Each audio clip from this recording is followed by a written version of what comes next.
São 7 horas da manhã e os alunos do ensino médio de uma escola de Vitória já estão a caminho de uma experiência única para eles. Vão mergulhar no legado e na trajetória de resistência dos povos negros no Espírito Santo de uma forma que não é mostrada nos livros, aprendendo a história onde ela aconteceu. No roteiro do dia, uma passada no Museu Histórico da Serra para uma aula sobre o local, que pertenceu à família de Judite Leão Castelo Ribeiro, primeira deputada do Espírito Santo. Foi ela quem abriu caminho para outras mulheres na política e nos meios sociais. Mas o destino mais aguardado estava um pouco adiante: as ruínas da Igreja de Queimado, palco da maior revolta negra do estado. Em silêncio, em virtude da consideração de que esse solo é um solo sagrado, sagrado porque tem uma história que carrega resistência, dor, sofrimento, mas muita vontade de mudança.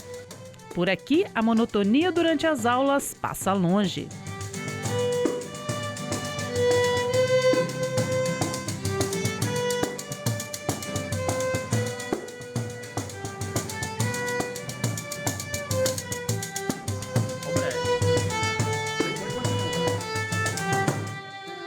O professor de História e coordenador da área de Ciências Humanas, Felipe Paes, enfatiza que a iniciativa amplia a forma de ensinar a história étnico-racial capixaba. Tradicionalmente, a história do povo africano, a história do povo negro, indígena também, é contada a partir da visão eurocêntrica, a visão do colonizador.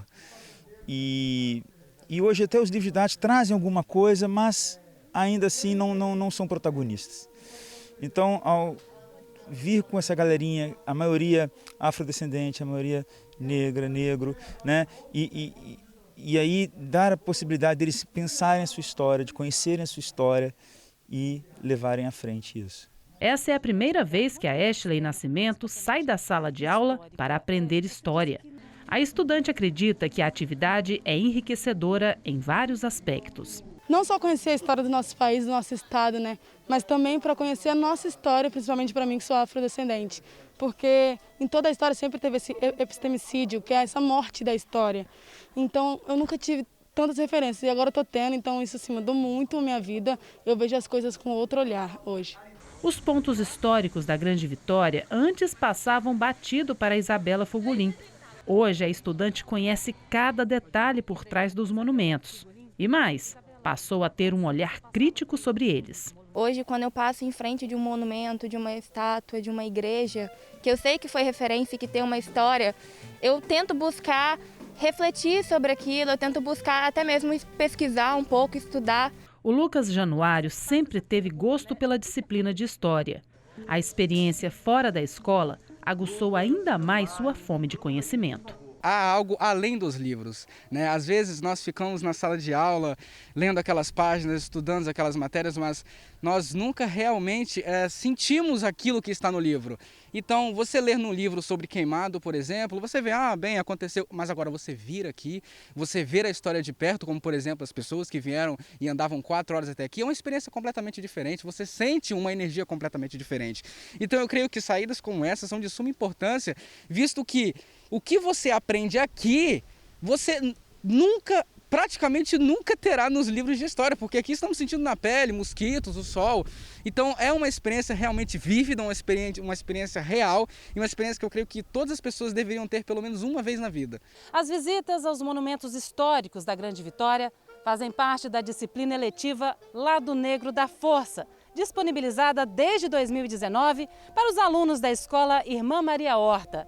A matéria é baseada em leis federais que tornam obrigatória a abordagem pedagógica da história e cultura afro-brasileira nos currículos oficiais das redes de ensino. Quem está à frente desse projeto é o professor de filosofia Gessé Paixão.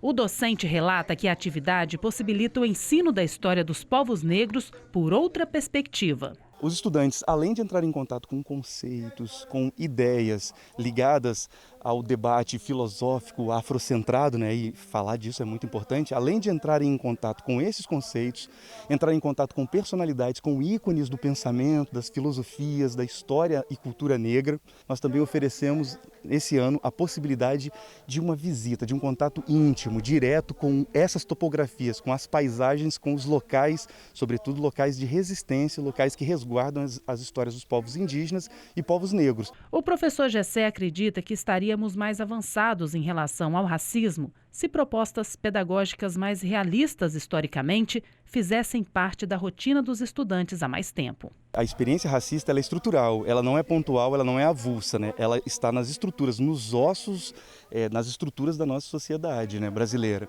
Então, só será por meio de ações estruturais que o racismo estruturalmente pode ser combatido. E quando falamos disso, de ações estruturais, estamos falando de ações sistemáticas. Ações sistemáticas institucionalizadas, ações junto com as instituições educacionais, e é o caso do trabalho que nós temos desenvolvido na Escola Irmã Maria Horta com a disciplina eletiva lá do Negro da Força, é sistematizar a presença da educação para as relações étnico-raciais, mostrando a complexidade dos vínculos, né? Não há nenhuma sociedade que nasça fora de um contexto racial. As relações raciais, as relações de classe, as relações de gênero definem os modos de operação de uma sociedade, definem inclusive práticas racistas ou a inexistência delas ou o menor índice de ocorrência delas, né? É isso, então não tenho dúvidas que pautarmos ações sistemáticas de educação para as relações étnico-raciais produz subjetividades, forma humanos e estimula-nos para repensarmos as nossas práticas em busca de práticas mais coletivas, práticas mais harmônicas e boas relações uns com os outros no respeito à diferença e na complexidade da diversidade.